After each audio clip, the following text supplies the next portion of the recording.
ফাআম্মা মান উতিয়া কিতাবাহু বিয়ামিনি, যার আমলনামা হাসরের ময়দানে আল্লাহ বলে ডান হাতে দেওয়া হবে, সে একটা চিৎকার দিয়া নিজের পরিবার, আত্মীয় স্বজন, পরিচিত জনদের সামনে নিজের আমলনামাটা দেখাবে। দেখায় বলবে, হা উমুকরাউ কিতাবিয়া, এই দেখো দেখো, পড়ো আমার নাম, আমার আমলনামা পড়ে দেখো, আমার নাম উঠছে জান্নাতীদের তালিকায়। ইকরাউ কিতাবিয়া, পড়ো তোমরা আমার, দেখো তো আমার নাম উঠছে কিসে। তাইলে দোস্ত, দুনিয়া পরীক্ষার ঘর। কাপুরুষ হেরে যায়, মুজাহিদ হারে না, মোমেন হারে না, কাপুরুষ হেরে যায়। এই সামান্য নারীর কাছে হেরে গেলা ছেলেরা, একটা 12,000 টাকার মোবাইলের কাছে হেরে গেলা, একটা 14,000 টাকার মোবাইলের অস্থির ছবির কাছে হেরে গেল। কোথাকার কোন নারী, যার চিনো না, শুনো না, তার কোনো চরিত্র নাই, আখলাক নাই, তার কোনো ইজ্জত নাই, আব্রু নাই। নর্তকীর আবার ইজ্জত কি, সম্মান কি?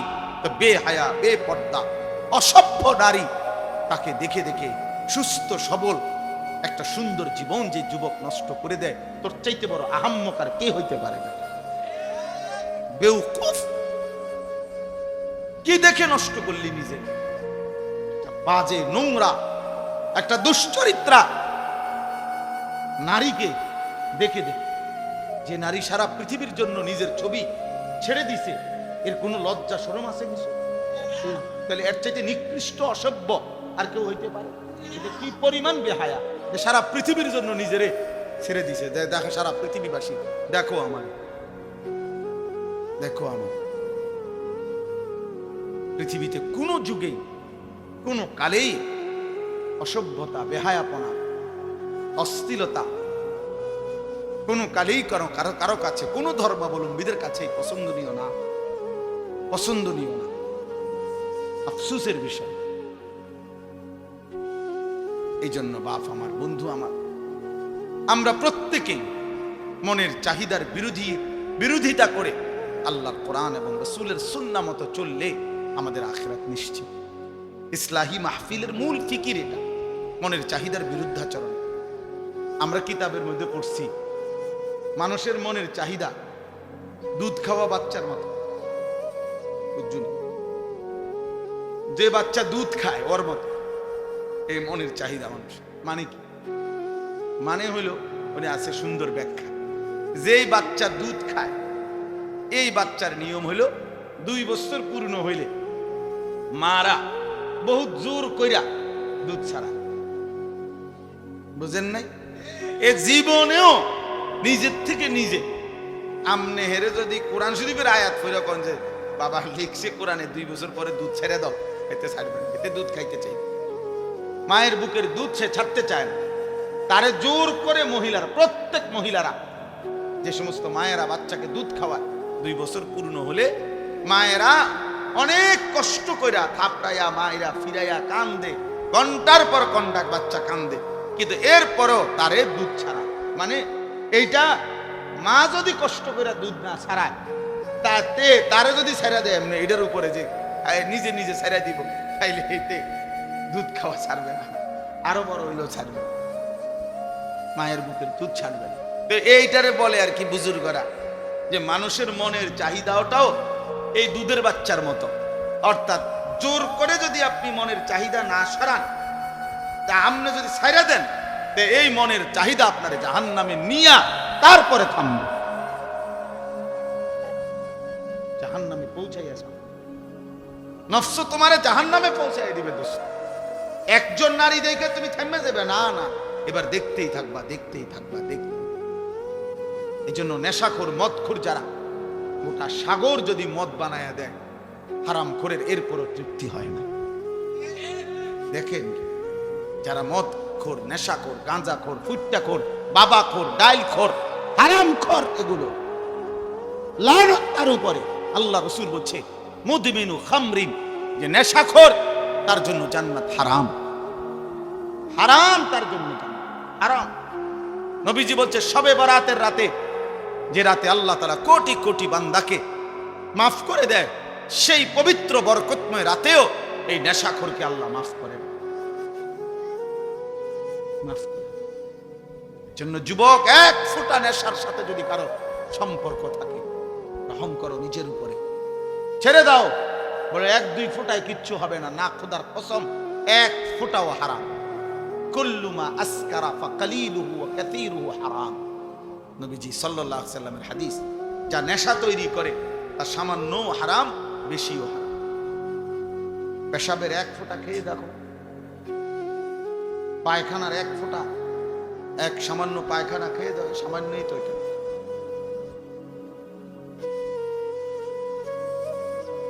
কোরআনুল কারীমের মধ্যে আল্লাহ তাআলা বলছেন নেশাখোর, স্পষ্টভাবে আল্লাহ তাআলা বলছেন এটা শয়তানের কাজ, মিন আমালিশ শাইতান।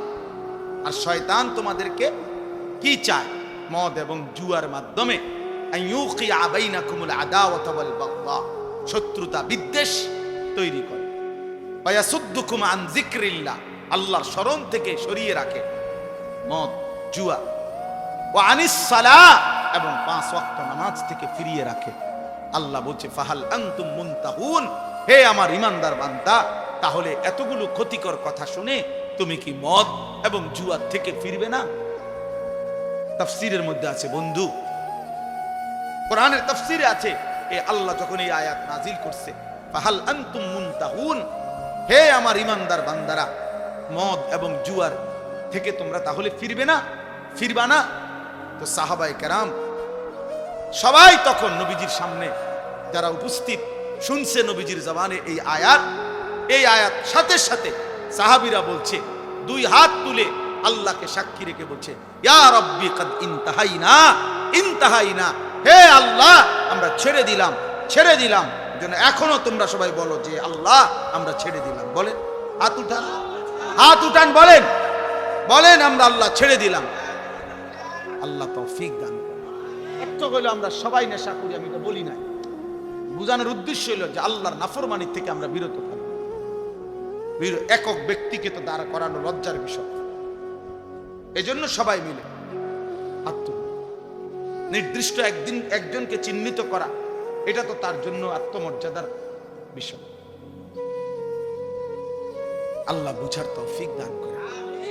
প্রিয় ভাই আমার, বাপ আমার, আমাদের এটা উচিত, আমাদের এটা উচিত। আমাদের খতিব সাহেব বর্তমান জাতীয় মসজিদ বাইতুল মুকাররমের যিনি খতিব, সারা পৃথিবী বিখ্যাত আলেম। ওই আমরা তো যারা ওয়াইজ বক্তা, তারা তো মানছে এগুলা রেডিমেড টাইটেল বানায়, আন্তর্জাতিক খ্যাতি সম্পন্ন মুফাসসিরে কোরআন, যমুনা ব্রিজ, তারপরে ভৈরবের ফুল, সিমেন্টের বস্তা, কইতে কইতে হুজুর কই, বক্তা কই, টাইটেল কই, হ্যাঁ পুরে এলাইছে আর শোনা। এগুলো অধিকাংশই ধোঁকা, কিন্তু উনি বাস্তবিক অর্থেই পৃথিবী বিখ্যাত আলেম। আমার বাংলাদেশ ওনাকে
ফাআম্মা মান উতিয়া কিতাবাহু বিয়ামিনি, যার আমল নামা হাসরের ময়দানে আল্লাহ বলে ডান হাতে দেওয়া হবে, সে একটা চিৎকার দিয়া নিজের পরিবার, আত্মীয় স্বজন, পরিচিত জনদের সামনে নিজের আমল নামাটা দেখাবে। দেখায় বলবে, হা উমুকরাউ কিতাবিয়া, এই দেখো দেখো, পড়ো আমার নাম, আমার আমল নামা পড়ে দেখো, আমার নাম উঠছে জান্নাতীদের তালিকায়। ইকরাউ কিতাবিয়া, পড়ো তোমরা আমার আমল নামা, দেখো তো আমার নাম উঠছে কিসে। তাইলে দোস্ত, দুনিয়া পরীক্ষার ঘর। কাপুরুষ হেরে যায়, মুজাহিদ হারে না, মোমেন হারে না, কাপুরুষ হেরে যায়। এই সামান্য নারীর কাছে হেরে গেলা ছেলেরা, একটা 12,000 টাকার মোবাইলের কাছে হেরে গেলা, একটা 14,000 টাকার মোবাইলের অস্থির ছবির কাছে হেরে গেল। কোথাকার কোন নারী, যার চিনো না শুনো না, তার কোনো চরিত্র নাই, আখলাক নাই, তার কোনো ইজ্জত নাই, আব্রু নাই। নর্তকীর আবার ইজ্জত কি, সম্মান কি?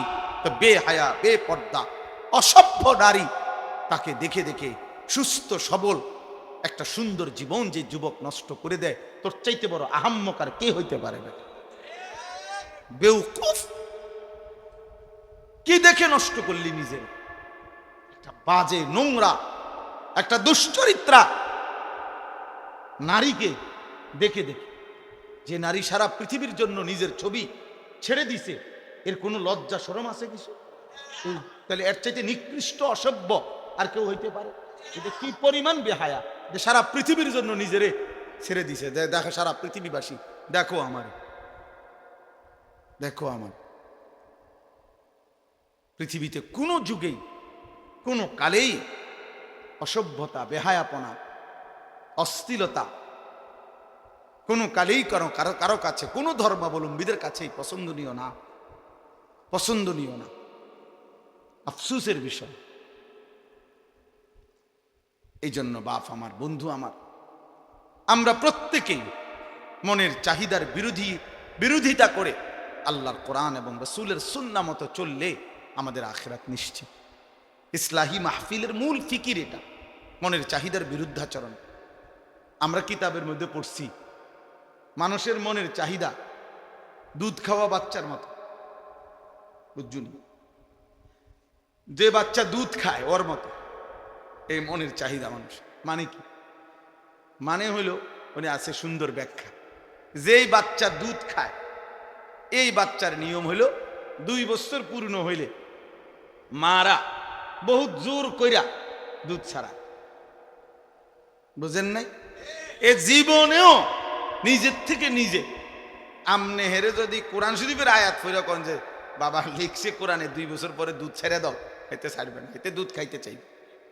মায়ের বুকের দুধ সে ছাড়তে চায় না, তারে জোর করে মহিলারা, প্রত্যেক মহিলারা, যে সমস্ত মায়েরা বাচ্চাকে দুধ খাওয়ায় 2 বছর পূর্ণ হলে মায়েরা অনেক কষ্ট কইরা থাপড়াইয়া, মায়েরা ফিরাইয়া কান্দে, ঘন্টার পর ঘন্টা বাচ্চা কান্দে, কিন্তু এরপরও তারে দুধ ছাড়ায়। মানে এইটা মা যদি কষ্ট করে দুধ না ছাড়ায়, তাতে তারে যদি ছেড়া দেয় এমনি এটার উপরে যে নিজে নিজে ছেড়া দিব, তাইলে এতে দুধ খাওয়া ছাড়বে না, আরো বড় হইলেও ছাড়বে, মায়ের বুকের দুধ ছাড়বে না। তো এইটারে বলে আর কি বুজুর্গরা, যে মানুষের মনের চাহিদাটাও এই দুধের বাচ্চার মতো। অর্থাৎ জোর করে যদি আপনি মনের চাহিদা না সরান, তা আপনি যদি ছাইরা দেন, তো এই মনের চাহিদা আপনারে জাহান্নামে নিয়া তারপরে থামবে, জাহান্নামে পৌঁছাইয়া যাবে। নফস তোমারে জাহান্নামে পৌঁছাই দিবে দোস্ত। একজন নারী দেখে তুমি থেমে যাবে না, না, এবার দেখতেই থাকবা, দেখতেই থাকবা, দেখতেই। এই জন্য নেশাখোর, মদখোর যারা, গোটা সাগর যদি মদ বানায়া দেয় হারাম খোরের, এরপরও তৃপ্তি হয় না। দেখেন যারা মদখোর, নেশাখোর, গাঁজাখোর, ফুট্টাখোর, বাবাখোর, ডাইলখোর, হারামখোর, এগুলো লানত তার উপরে। আল্লাহ রাসূল বলছে মুদমিনু খামরিন, যে নেশাখোর তার জন্য জান্নাত হারাম, হারাম, তার জন্য জান্নাত হারাম। নবীজি বলছে শবে বরাতের রাতে, যে রাতে আল্লাহ তাআলা কোটি কোটি বান্দাকে মাফ করে দেয়, সেই পবিত্র বরকতময় রাতেও এই নেশাখোরকে আল্লাহ মাফ করেন, মাফ করেন। জন্য যুবক, এক ফোঁটা নেশার সাথে যদি কারো সম্পর্ক থাকে, রহম করো নিজের উপরে, ছেড়ে দাও। বলে 1-2 ফোঁটায় কিচ্ছু হবে না, না খোদার কসম, 1 ফোঁটাও হারাম। কুল্লু মা আসকারা ফাকালিলুহু ওয়া কাসীরুহু হারাম। নবীজি সাল্লাল্লাহু আলাইহি সাল্লামের হাদিস, যা নেশা তৈরি করে তা সামান্য হারাম, বেশিও হারাম। পেশাবের 1 ফোঁটা খেয়ে দেখো, পায়খানার 1 ফোঁটা, এক সামান্য পায়খানা খেয়ে দেখো, সামান্যই তো এটা।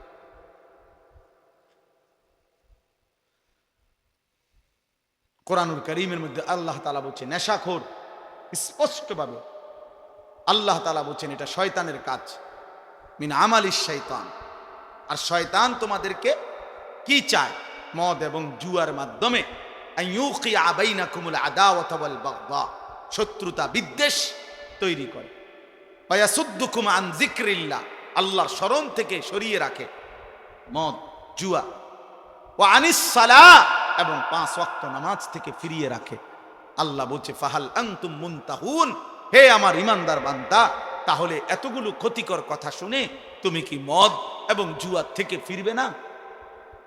তাফসীরের মধ্যে আছে বন্ধু, কোরআনের তাফসীরে আছে, এ আল্লাহ যখন এই আয়াত নাজিল করছে ফাহাল আনতুম মুনতাহুন, হে আমার ইমানদার বান্দারা, মদ এবং জুয়ার থেকে তোমরা তাহলে ফিরবে না, ফিরবা না?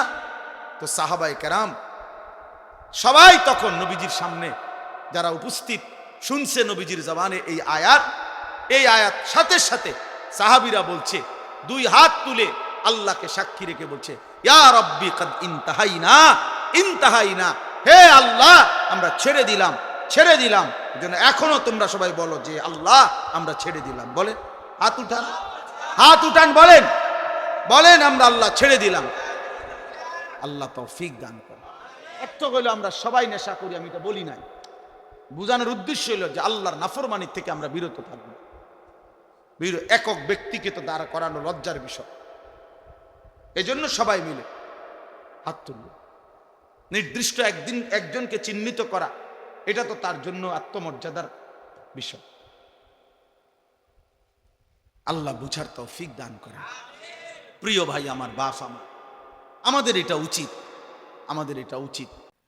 রব্বুল আলামিনের অপরিসীম ইহসান, মেহেরবানি, দয়া, আল্লাহ তাআলা আমাদেরকে আজ 25 এপ্রিল 2025 রোজ শুক্রবার আদর্শ সদর কুমিল্লা মাঝিগাছা আল মদিনা ইসলামিয়া মাদ্রাসার উদ্যোগে আজকের এই ইসলাহি মাহফিলে আল্লাহ তাআলাই আমাদেরকে আসবার বসবার আল্লাহর জন্যই জমা হওয়ার তৌফিক দান করেছেন। এজন্য আমরা সকলেই বলি আলহামদুলিল্লাহ। পবিত্র কোরআনুল কারীমের প্রথম পারা 2 নম্বর সূরা, সূরাটির নাম হচ্ছে সূরায়ে বাকারা। এই সূরার 3টি আয়াত 8, 9, 10, এই 3টি আয়াত এই মাত্র আমি আপনাদের সামনে তেলাওয়াত করেছি। অল্প একটু সময়ের মধ্যে ইনশাআল্লাহ এই 3টি আয়াতকে সামনে রেখে সামান্য কিছু কথা আমরা আরজ করতে চাই। আল্লাহ তাআলা আমাদেরকে তৌফিক দান করেন। সবার কাছে অনুরোধ, বিশেষ করে নওজোয়ান ভাই তোমাদের কাছেও অনুরোধ, দয়া করে আল্লাহর ওয়াস্তে মোবাইল নিয়ে ব্যস্ত না হয়ে মনোযোগ দিয়ে শুনলে ভালো। হাতে মোবাইল ধরে রাখলে দিল জমে না, অন্তরের মধ্যে কোনো কথা পৌঁছে না, মোবাইলে পৌঁছে, মোবাইলে জমা হয়। মোবাইলে 1 কোটি ওয়াজ জমলেও তেমন উল্লেখযোগ্য কোনো ফায়দা নাই, জমা উচিত আমার দিলে। অতএব কোনো আলেমে দ্বীনের কথা যখন সরাসরি শুনবার সুযোগ হয় তখন এটাকে খুব গনিমত হিসাবে কাজে লাগানো উচিত। এটা অনেক বড় একটা সুযোগ। এই মুহূর্তে মহল্লার কি দোকান নেই, এটা না, থাক থাক কথা কোক ভাই, ওনার কথা বাকি রয়েছে, বলুক, অসুবিধা নেই, ঠিক আছে ভাই।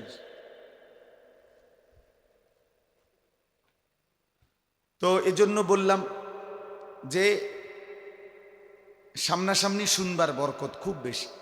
চোখের দিকে তাকায়া আল্লাহর কথা শুনবার মধ্যে ভীষণ বরকত। নজরের সাংঘাতিক ফায়দা। যুগ যুগ ধরে আল্লাহর প্রিয় বান্দা বুজুর্গানে দিন আউলিয়ায়ে কেরাম ওনারা বলছেন মানুষের সবচেয়ে বেশি পরিবর্তন হয়, মানুষের জীবন আল্লাহমুখী আখেরাতমুখী হয় কোনো আল্লাহর প্রিয় বান্দার সংস্পর্শে। ওনার নজর, ওনার ছোঁয়া, ওনার কাছে আসা যাওয়া, ওনার সাথে উঠা বসা, এর বরকতে মানুষের জিন্দিগি পরিবর্তন। এমনি তো যেই কোনো মানুষের জীবনে কোনো অর্জন, তো ওই বিষয় যিনি জানে এরকম কোনো অভিজ্ঞ ব্যক্তির সংস্পর্শে উর্দুতে বলে যে কোর্স তো লফজ হি সিখাতে হে, আদমি আদমি বানাতে হে। উর্দুতে বলে যে প্রশিক্ষণ শুধু শব্দ উচ্চারণ, এটা তো কতগুলো শব্দ শিখায়, কিন্তু আদমি আদমি বানাতে হে, মানুষ মানুষ বানায়। অর্থাৎ কোনো আল্লাহওয়ালা, কোনো আলেম দ্বীন, আল্লাহ পাকের কোনো প্রিয় বান্দার সংস্পর্শে, ওনার চোখের বরকতে, ছোঁয়ার বরকতে মানুষের জিন্দিগি বদলায়। এই জন্য সামনাসামনি শুনবা খুব বরকত, এই চোখের নজরের বরকত। এই জন্য অনুরোধ করলাম যাদের হাতে মোবাইল, এই মোবাইলগুলো বন্ধ করে। হাতে মোবাইল ধরে রেখে ভিডিও রেকর্ড করবেন না, আমি নিষেধ করলাম। পছন্দ না হলে চলে গেলে ভালো হয়। যার এই কথাটা পছন্দ হয় নাই, প্রিয় ভাই তুমি চলে গিয়ে ঘুমাইলে ভালো, রাত অনেক হয়েছে, ঘুমাইলে ভালো। ঘুমানোর মধ্যে কোনো দোষও নাই, অপরাধও নাই। আল্লাহ তাআলা ঘুমানোরও তৌফিক দান করে, ঘুমাইলেও ভালো। এই জন্য বললাম আল্লাহর কথা দিল দিয়ে শুনলে ভালো। কোরআনুল কারীমের মধ্যে আছে ওয়াইদা কুরিআল কুরআনু ফাসতামিউ লাহু ওয়া আনসিতু লাআল্লাকুম তুরহামুন।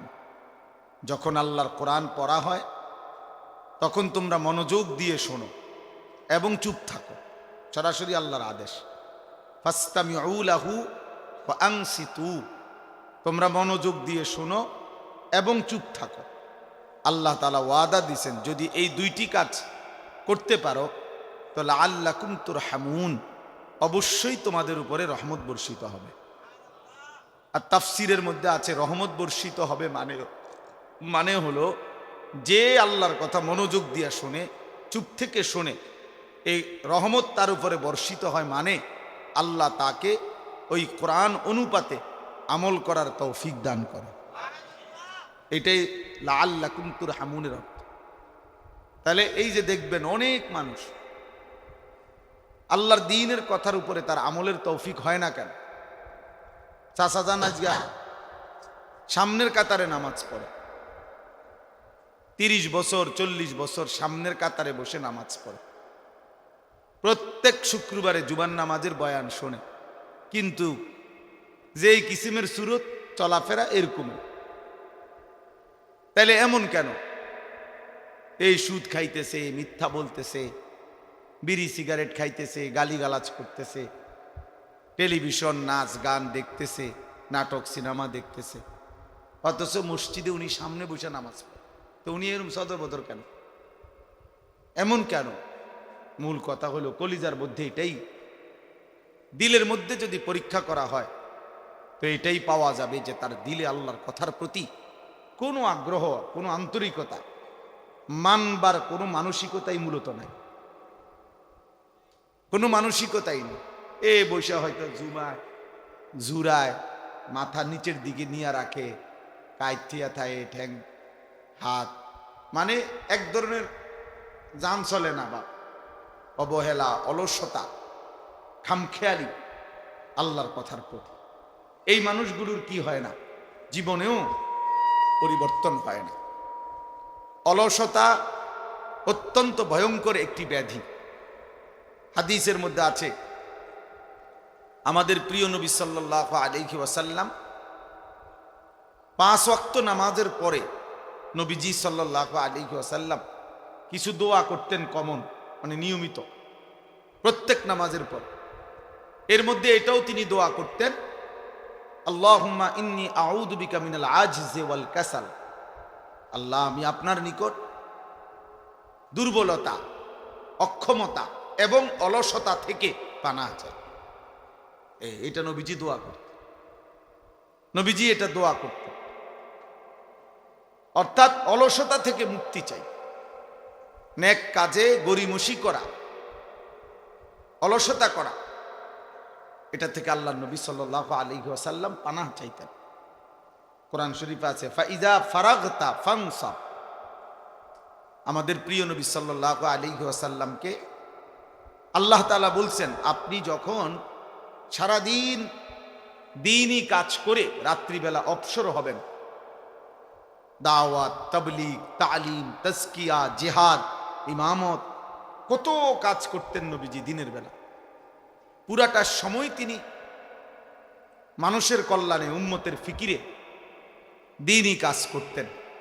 তো আল্লাহ তাআলা বলেন যে এই দ্বীনি কাজগুলো থেকে সারাদিন পরিশ্রম করে রাত্রিবেলা আপনি যখন ফারেগ হবেন, অবসর হবেন, তো এবার লম্বা ঘুম দিবেন এরকম না। আল্লাহ বলছে ফাংসাব, অবসর হয়ে রাত্রিবেলা তো পুনরায় আপনি আবার পুনরায় পরিশ্রম করতে শুরু করবেন। কি পরিশ্রম? তাফসীরের মধ্যে আছে পুনরায় এবার রাত্রিবেলা তাহাজ্জুদ, জিকির, তেলাওয়াত, সেজদা, দোয়া, কান্নাকাটি, এই ইবাদতের মধ্যে লেগে যায়। তাহলে নবী সাল্লাল্লাহু আলাইহি ওয়াসাল্লামকে আল্লাহ তাআলা অবসর দিলেন কোথায়? অবসর দিলেন কোথায়? অবসর কই দিলেন? কোনো অবসর নাই। সারাদিন মেহনত করার পরে আবার বলতেছেন ফাংসাব, অর্থ হলো আপনি কঠোর পরিশ্রম করুন, আবার রাত্রে লম্বা সময় আপনি পরিশ্রম করুন। অবসর নাই। মুমিনের দুনিয়ায় কোনো অবসর হয় না। ইমানদারের জিন্দেগি, যারা আখিরাত সামনে, যার অনেক নেকি দরকার, যে বোঝে যে আমার কবর অনেক লম্বা, হাসরের ময়দান আমার অনেক লম্বা, তার সময় খুব কম, তার সময় খুব কম। হাদিসের মধ্যে আছে এক মুমিন সামান্য সময় আল্লাহর স্মরণ থেকে সরে থাকা, ভুলে যাওয়া, এটাকে মনে করে যেন তার উপরে এক পাহাড় ভাঙ্গা পড়ছে। আর এক নাফরমান বড় থেকে বড় কোনো পাপ করা, এটাকে মনে করে যেন এক সামান্য পিঁপড়া তারে কামড় দিছে। অর্থাৎ সেইটাকে কিছুই মনে করে না। কিন্তু এক ইমানদার সামান্য একটু ভুলকেও অনেক বড় কিছু মনে করে, অনেক বড় মুসিবত মনে করে। এই জন্য প্রিয় ভাই, বাবা, আমার জন্য, আপনার জন্য এটা একটা জরুরি বিষয়। ইবাদতে অলসতা, এই মন চায় না, ভাল লাগে না, আচ্ছা জান না আইতে আছে, আচ্ছা করবো আর কি, আচ্ছা সময় আছে তো, এরম শুরু করছেন। এই এই এক ধরনের অবহেলা, অলসতা, এটা অনেক বড় লানত, অনেক বড় অভিশাপ। কর্মের উদ্দীপনা না থাকা, মেহনতের একটা জজবা না থাকা, হৃদয়ের মধ্যে কোনো আখিরাতের প্রেরণা না থাকা, এটা লানত। লানত, এটা অভিশাপ, এটা অভিশাপ। যে আল্লাহ তাআলা দিল মুর্দা বানায় দিছে, ওই দিলের মধ্যে আর আখিরাতের কোনো প্রেরণা জাগে না, ইবাদতের কোনো প্রেরণা জাগে না।